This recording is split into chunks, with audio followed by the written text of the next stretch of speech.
ég tók eftir því, og þetta alveg grínlaust hluti af erindunum mínu hingað inn, að það var einhvern veginn svona landlægt eins og í sveitinni að vera sko með nagl og eiginlega sko að því allir voru svo sem í sömu svona bröggunum, ef við með orðað þannig, og það var ákveðin smæð í þessu og þetta var aðalega fyllir í ekki til að fátækt og svona, en það voru allir frekar uppteknir af því þá, en áratugir margir síðan. Það voru svolítið uppteknir af því að sko, það væri meiri trundur sko næsta bæ heldur hjá þeim sjálf. Og hugafarið auðvitað ekki holt. Það var svona ákveðin kotbúskapur í því, kallasport og var ákveðin smæð. Síðan hins vegar hafa voru mikla framfærir. Eiginlega bylting. Það fjölskylduvæðing í sportinu, ég veit þetta allt saman. Hesthúsin hafa gjörbreyst. Þá á ég við gjörbreyst. Reiðleiðirnar eru komnar út allt, mjög fínar. Reiðhallirnar eru komnar, ræktunin orðin betri, menntunin orðin miklu meiri. Umgjörð keppningar og framfærir keppnisfólks, alveg óumdeildar. Orðspor íslenska hestsins erlendis alltaf að vaxa bara því að honum fjölgar alltaf. Forsetinn er með ofurást á þessum hesti þó að sé alltaf að detta á honum. Og landsmótin orðin að minnstakosti það þroskuð þó að sé tap á þeim að útlendingar hæla okkur á hvert reiki. Svo við erum á allt öðrum stað. Samt erum við stöðum. Samt einhvern veginn allt fast og jafnvel undanhald á stöku stað. Það mjög auðvelt fyrir okkur að vera samt eins og sko bændurnir í sveitinni hver á sínu stað, kannski að vinna sko ákveðna lítla sigra eða tóma einhverjum hlutum örlítið áfram, en ef að horta á skóginn fyrir trjánum, þá ekki hægt annað en að horfast í augum við það, og það alveg skýringar á því öllu saman, að við erum í vörn. Hestamennskan í vörn. Við erum á undanhaldi. Við erum með timburmenn eftir góðærið. Og allar verðsprengjurnar sem voru. Fólátoll á 500.000 eða ég reyndar ekkert inn í þeim partur. En samt, allt orðið svo flott. Hesturinn svo flott, fólátollurinn svo dýr. Ræktunin þar að leiðandi sko snýst líka að rækta úrvals hesta sem að engin markaður svo fyrir nema sko 50. hvert kross. En allt uppi í prísum á sama tíma og allt niður í afkomu. Og allt fast. En það leið okkur þess að ég kemur henni á eftir ef ég tíma til. Að hestamennskan annars vegar ríkramannasport, þeir sem eru ríkir geta verið þar, og svo þeir sem að fæðast inn í hestamennskan. Þeir sem eiga foreldra, þeir þurfa ekki að vera ríkir, þeir eru bara að harka með sitt og sitja eins og eitthvað sagði mig þegar ég var að byrja þessu, svo að þetta sko eiginlega bara, tekur þetta mikið tíma spurði og svarið var já, þetta tekur eiginlega allan tíma sem þú hefur bara lausan og svona eitthvað aðeins rúmlega það og þetta dýrt spurði barnið sko ég og já, þetta tekur svona þann pening sem það átt og talsvert umfram og þeir sem ekki fæðast inn í þetta umhverfi, þeir eiga mjög lítið séns á að komast inn. Líka bara vegna þess að þetta svo lokaður heimur. Þó að við séum í honum og finnst þetta ekkert mál að vera með eitt kross og einhver mokar undan í annar gefðir þá fyrir foreldruna fermingabarnsins að eiga að fara inn í þetta sem við hafum ekki hugmynd hvað þið Það alveg meiri háttar mál fyrir utan að þau læra svo sem strax hvað það kostar og fyrir utan að þau geta ekki snúið sig til einhvers félags og sagt hérna geti fengið inni með hrossi fyrir krakka minn. Heldur þurfa að finna einhvern á ykkur og fara til ykkar og spyrja hvað kostar og getur þú tekið inn fyrir mig og sér þú þá hegið hver mokar og allt þetta dótar í. Hvergi til neitt farvegur í rauninni þægilegur fyrir þá sem ekki eru annað og það inn og ekki til farvegur til þess að komast úr. Þetta ein ástæða stöðnunar. Við erum að fjarlægjast upprunann, við erum komið frá bóndanum og hobbyhestamanninum yfir í svona í gæsalöpum hátækniðnar, allt svo flott, allt svo fínt, allt svo smart, allt svo dýrt. En við erum að fjarlægjast bæði grasrótun okkar sem eru félagsmenn í LH af því að hérna eru tamningamenn, hérna eru ræktunarmenn, hérna eru sýningarmenn og atvinnumenn og flottastir allir og diktarbarðar og hvað þetta allt saman. Og eftir sitt ég sem á hossast bara sko í Krýsuvík með pela minn og upplifði mig bara allar í smæðinni. Ég get ímyndað mér að sumir horfi á Ég gera það með þessu.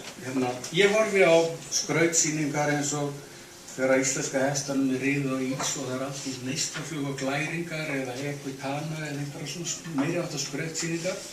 Ég horfi á þær svona eins og þennan Baumgartner eða kannan sem syngur sér úr sko himinhvolfinu og rífur hraða hljóðsins. Mér langar ekki raska til þess að vera í þessum búningi hans eða vinna þetta afrek. Ég var alveg til í einhvern tímann að fara í notalega geimflaug bara sko með flugfreyjum og fíneri, en þetta er ekki fyrir mig, ekkert frekar heldur en að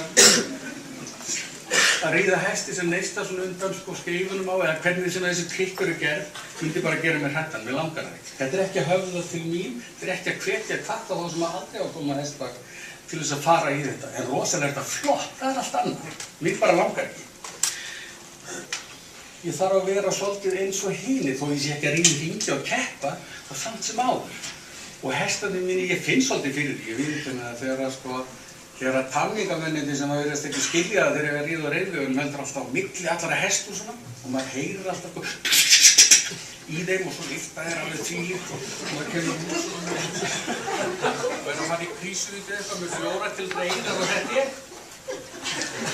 Sveinn, horfisflug.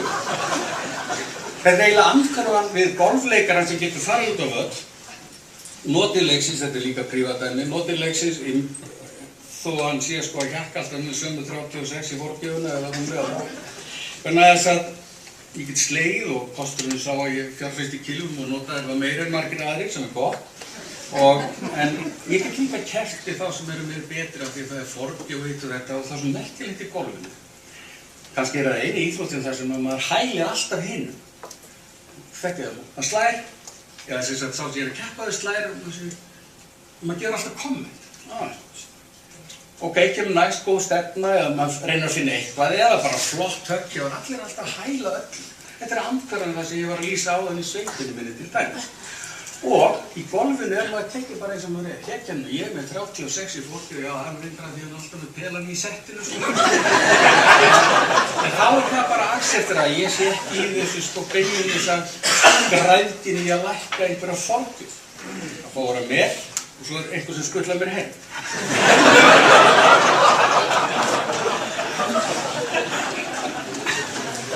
Að fara út úr hrepparígnum og smákungaveldunum, leggja frá okkur veldisbrotana og segja, hei krakkar, við erum að fljóta hérna sofandi að feigðarhúsi. Þetta endar illa, þó við séum öll flott, þá getur þetta enda svona álíka vekk, bara eins og bankarnir í hruninu. Það hefur aldrei nokkuð maður farið sko jafn flott á hausinn eins og bankarnir. Þetta var með ræðilegum afleiðingum, en veislurnar voru dýrlegar alveg fram í andlátið.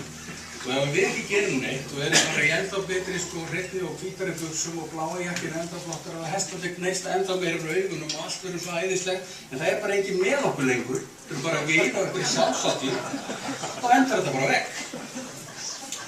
Á sama tíma get ég alveg verið formaður í mínu talningamannafélagi hvað þetta heitir og þeim fjölgar alltaf, skiljið, og allir eru ánægðir með sem formann og það er svona rússnesku fundur eins og við skildið að vera á að vera Haraldur flutti skýrsluna sína og allir eru glaðir með þetta. En þetta er samt að fara sko bara rosalega rólega til andskota.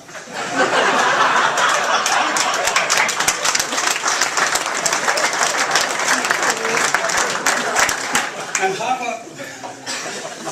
mér líður mun betur með þessar viðtökur en það sem ég átti von, ekki segja.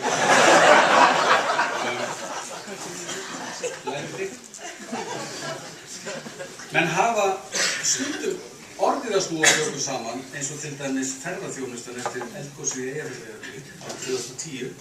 Þar var þetta svolítið samt hver og einn fyrir sig og þeir sem voru að selja gistilætur og þeir töluðu illa þá sem voru að selja sko vélsleðaferðirnar og öfugt eða þetta er og upp á jökul og eftir fljótunum og hvað þetta er. Þeir sem voru sko aðalega að selja bjartar sumarnætur, þeir töluðu illa þá sem voru að selja svarta vetrarnætur og allir voru að tala illa þetta. Það var ennþá aftur, gamla sveiti mín, en svo kemur neyðin aftur konar spinna. Þeir auðu að snúa bökum saman, snúa vörði svo, búa til Inspired by Iceland, hver og einn að borga sig, ein rödd, einn tónn, ein hljómsveit að spila öll í sömu hrynjandinni, einn stjórnandi sem að stýrir öllum hljóðfærunum. Bara eins og Latti forðum með manni rætt, svo til að manni. Bara einn Munið ekki, hvað var þetta? Martin Mostard. Já, Martin Mostard. Horfast í augu við að við erum með ræktunarmarkmið sem eru fyrir fáa útvalda. Í fyrsta lagi það markmið fyrir ræktendurna sem eru sjálfir fremstir í flokki. Þessi örfáu sem ná að halda sér á lífi með því að rækta svona hesta, fara upp í bændahöll, finna þar út einhver ræktunarmarkmið með einhverjum köllum þaðan sem ég veit ekki hvernig það gengur fyrir sig. Og ræktunin hentar fáum en hentar þeim vel og þeir á völdin. Þetta er líka fyrir fáa útvalda vegna þess að þeir sem geta nota þessa hesta sem allar dreymir að rækta eru líka mjög fáir. Þeir eru klárir hestamenn, þeir eru atvinnumenn, sýningamenn og sölumenn. Hins vegar að þá er þetta ekki markmið sem að örva nýliðum og næra grasrótina sem er engin félagsskapur, engin íþróttagrein, ekki neitt getur verið á. Neytendana sinna og grasrótar. Að við förum að sýna allavega virðingu fjölskylduhrossunum. Við köllum það í dag, það hefur tekið eftir, við köllum þetta fjölskylduhesta, þetta eru bara fjölskylduhestur. Ég fann rosalega góðan konuhest. Ég er að leita að barnahesti. Kallar en bara í þessu, svo er ég alltaf einhver rosa gæðingi, eða er það ekki. Kannski langar mér mest bara í þennan líka þæga góða. En ég held að við eigum að hverfa aftur til fortíðar, ef að hægt er. Það var ábyrgðin kjark til þess. Ekki alla leið inn í moldarkofana og hnakkageymslurnar og ólögur sem að standa í Krýsuvík og kallarnir sváfu í gamla daga. Það voru skúrar og þeir sváfu hver og öðrum, 3-4 og gerðu grín að mér endalaust af því þegar ég fór í fyrsta túrin ánga ég hélt að það væri eitthvað svona gisting og ég kom með náttföt.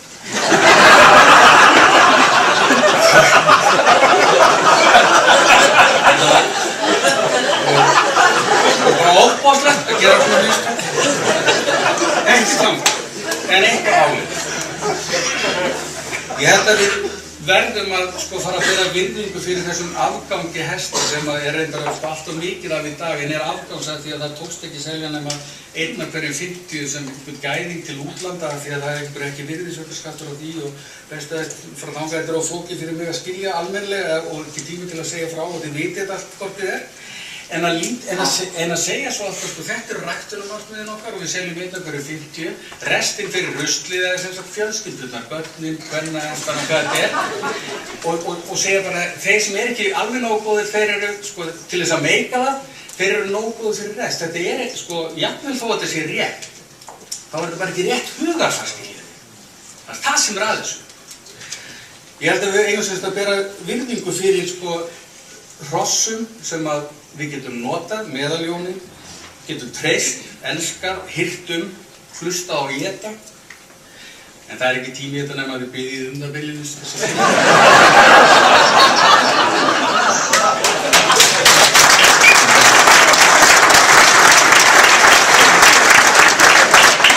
að við erum í óeðlilegu umhverfi með hestin. Hesthúsin, ræktunina, ríkidæmið, kostnaðin við að minnstakosti, við erum í óeðlilegu, við erum komin á slóðir sem eru ekki eðlilegar og ekki, við erum komin svolítið langt frá upprunanum okkar. Það er skaði. Fólatollurinn er partur af því, magnið af hestum sem við framleiðum, fjarlægðin frá grasrótinni, skorturinn á nýlið. Þetta er allt saman orðið frekar og óeðlilegt, það eru hættumerki út allt sem við verðum að þora að horfast í augum. Ég hugsa að í einu félagi sem ég þekki til, þá giskuðu menn á að svona 80% af félagsstarfinu snerist þessi 20% félagsmanna sem er að keppa. Það er ekki hægt annað en að fara í nafnláskoðunina og taka hana allar leið með jákvæðu hugafari og til þess eins að finna leið til þess að við getum öll snúið bökum saman og staðið vörð það forystuhlutverk sem við eigum að hafa verandi í raun það fólk sem ber ábyrgð ekki bara á íslenska hestinum og íslenskri hestamennsku, heldur öllu hans stóra hlutverki sem hann hefur fyrir land og þjóð á erlendu vettvangi. Þetta fjörökk er allt í höndunum okkur. Takk fyrir.